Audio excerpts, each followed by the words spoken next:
In the interest of both cost and safety, it's vital that the air-oil separator in your compressor exactly matches your machine's requirements.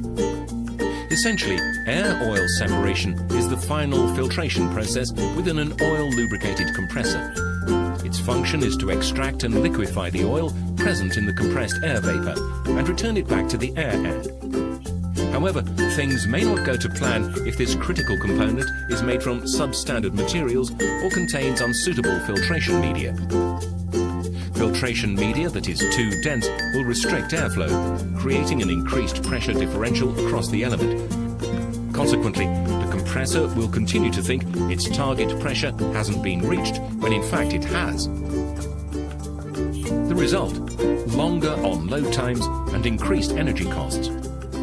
It also means your compressor has to work harder to generate the additional pressure needed to compensate for the pressure drop, putting unnecessary load on your motor and further adding to your energy costs. Multiply this extra power requirement across the life of the filter element and costs soon start to accumulate. As a basic rule, for every 138 millibars pressure difference between the pressure vessel and the delivery port, your motor becomes 1% less efficient, adding 1% more to your running costs. So a 100 kilowatt motor would consume an additional 1 kilowatt for every 138 millibars pressure difference. The greater the pressure drop, the greater the cost. Inadequate separation materials can also allow oil vapor to pass through, otherwise known as carryover.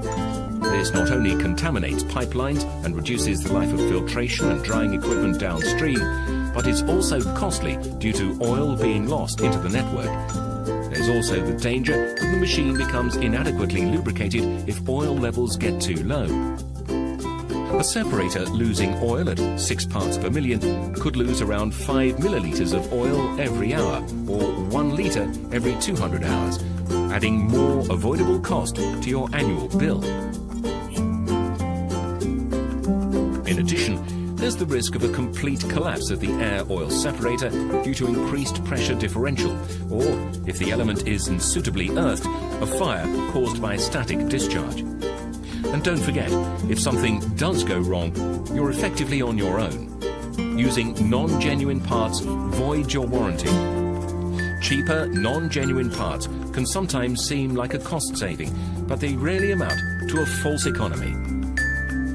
Any small saving made with the initial purchase price can be cancelled out very quickly and then ends up costing more over the component's life with increased energy costs, loss of lubricant through carryover, damage to downstream equipment and pipelines, a potential fire risk, and not forgetting that using non-genuine components voids your warranty.